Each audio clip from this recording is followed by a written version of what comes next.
नमस्कार दोस्तों, मैं आशुतोष अस्थाना आप सभी लोगों का आपके अपने चैनल बाजार बैठक और अस्थाना ट्रेनिंग स्कूल में हार्दिक स्वागत और अभिनंदन करता हूं। लगातार आप अभी आईपीओ दो बड़ी व्यवस्थाओं के बारे में सुन रहे होंगे। यकीनन आप जियो के बारे में भी सुने हैं और हमारी लास्ट वीडियो भी देखे होंगे और एनएससी के बारे में भी आपने सुना है।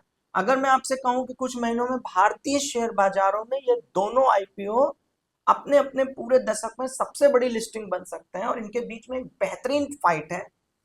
तो इसका विश्लेषण बहुत महत्वपूर्ण बनता है और इसमें आपका निर्णय क्या होगा ये जानना मेरे लिए भी उतना महत्वपूर्ण है। तो मुझे नीचे चैट बॉक्स में जरूर बताइएगा विश्लेषण के बाद।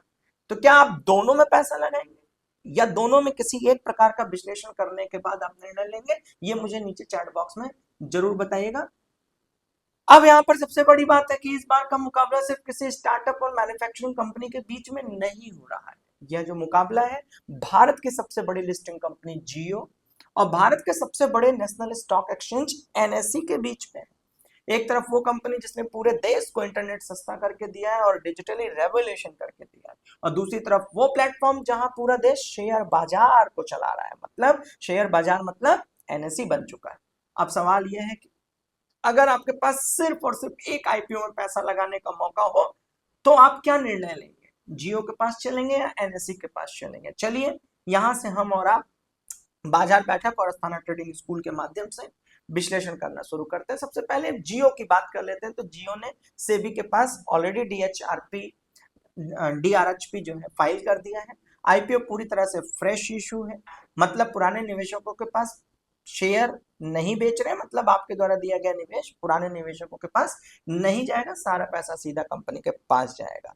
थोड़ा आसान भाषा में समझ लेते हैं कि मान लीजिए आपका बेटा दुकान खोलना चाहता है और आपने 10 लाख रुपए उसको दिए। वो दुकान बढ़ाएगा, नई मशीन खरीदेगा, नए स्टाफ रखेगा, तौर तरीके बनाएगा और भविष्य में कमाई बढ़ाने की कोशिश करेगा। यही फ्रेश इशू है। जब जियो करीब 27 करोड़ नए शेयर जारी कर रही है तो आईपीओ से मिलने वाले लगभग 27,500 करोड़ रुपए कर्ज चुकाने में जाएंगे, कंपनी के ग्रोथ में जाएंगे, कंपनी के डिजिटल एक्सपेंशन में जाएंगे। बाकी का पैसा AI, cloud, broadband, digital infrastructure और भविष्य में टेक्नोलॉजी को और मजबूत बनाने के लिए किया जाएगा, जैसा कि आपके जियो का कहना है। अब एक मजेदार बात सुनिए। आज ज्यादातर लोग जियो को सिर्फ टेक्नोलॉजी कंपनी समझते हैं, लेकिन हकीकत क्या है? जियो सिर्फ सिम बेचने वाली कंपनी अब नहीं रही, एक डिजिटली इकोसिस्टम बन चुकी है, जिसमें मैं पूरा एक व्यापक वीडियो भी आपको बना करके दूंगा। 500 मिलियन यानी 50 करोड़ से ज्यादा यूजर्स जियो एयर फाइबर, जियो क्लाउड, जियो एआई, जियो एप्स पूरे इकोसिस्टम में घुस गए हैं। और आने वाले समय में ये जो 6G लॉन्च हो रहा है वो भी इन्हीं का ही एक व्यवस्था में से एक रहेगा। अब आंकड़ा देखिए, सिर्फ 2 साल में जियो एयर फाइबर ने लगभग 7 लाख से ज्यादा, मतलब 7 लाख कंज्यूमर से ज्यादा बढ़ाकर लगभग लगभग इसे 1.30 करोड़ के आसपास पहुंचा दिया। वहीं ब्रॉडबैंड ग्रोथ का इतना बड़ा हिस्सा सिर्फ और सिर्फ एयर फाइबर से आया है।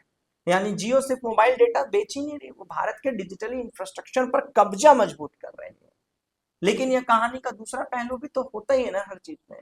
जियो के सामने रिस्क क्या है? स्पेक्ट्रम खरीदना बहुत महंगा है, चैलेंजिंग है।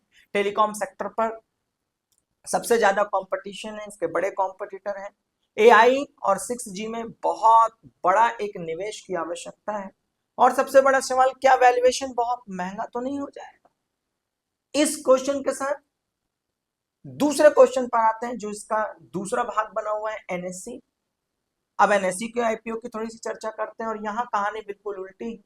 एनएससी का आईपीओ फ्रेश इशू नहीं है, 100% ओएफएस है। ओएफएस मतलब ऑफर फॉर सेल, मतलब कंपनी जो पैसा जुटा रही है। पहली बात तो कंपनी के पास पैसा जुटाने की आवश्यकता ही नहीं है, बहुत पैसा है। मैं पीछे की वीडियो में ऑलरेडी आप लोगों को बता चुका हूं। अब यहाँ आपको समझना क्या है कि कंपनी पैसा नहीं जुटा रही है, जो पुराने शेयर होल्डर्स है ना, वो अपने शेयर बेच रहे हैं और सेफ एग्जिट ले रहे हैं। इसे आप ऐसे समझ लीजिए, वही जो दुकान था, कमाई वही है, बस मालिक कुछ हिस्सा बेचकर पैसा निकाल ले रहा है। यही ओएफएस कहलाता है सिंपल भाषा में।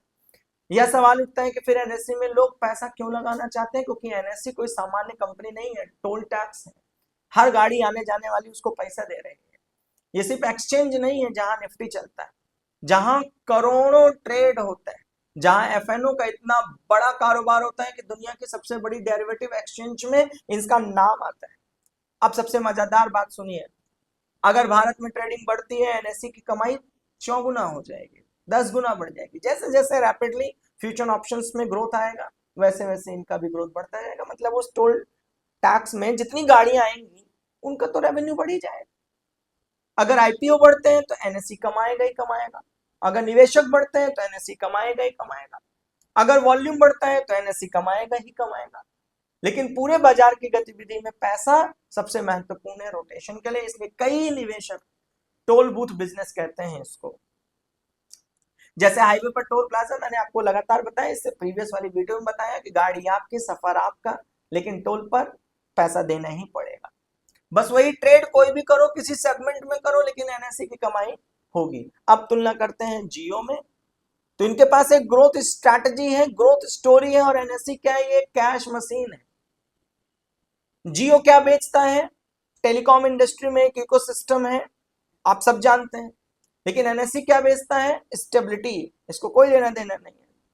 तुम्हारी गाड़ी पंचर हो गई, इनसे कोई मतलब नहीं, उसे मतलब है कि तुम अगर इधर जा रहे हो तो हमें 30 रुपए दे जाओ। जियो का दाव AI plus digital plus 6G launching पर है, और एनएससी का दाव भारत में बढ़ती निवेशकों की संख्या और ट्रेडिंग की एक्टिविटी है, और यूल फिजूल के टैक्सेस लगाने में तो माहिर ही है, उसमें तो कोई बताने की आवश्यकता नहीं है। अब सबसे बड़ा सवाल, अगर 1 लाख रुपए लगाने हो तो आप दोनों में से किस में लगाएंगे?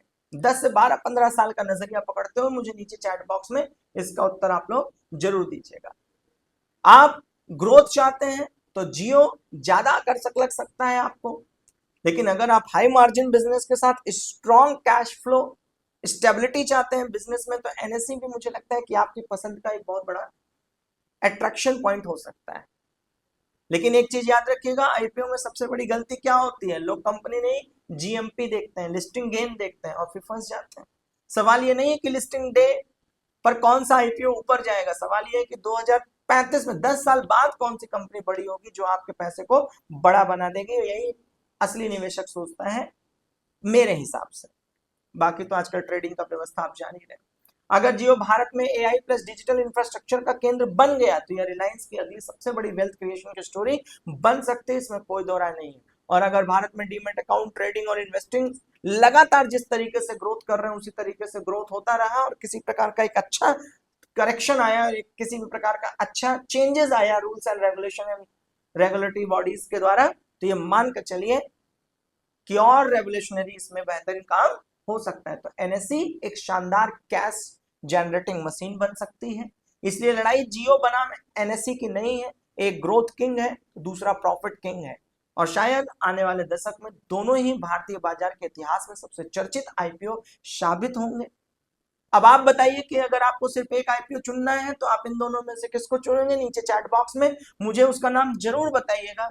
साथ ही साथ विश्लेषण के लिए शाम में 7:30 पर हमारी और आपकी उपस्थिति अस्थाना ट्रेडिंग स्कूल के लाइव क्लास में होगी, वहां पर अपनी उपस्थिति को बनाना बिल्कुल मत भूलिएगा। तब तक आप सभी लोग अपना ख्याल रखिए, अपने ख्याल का भी ख्याल रखिए।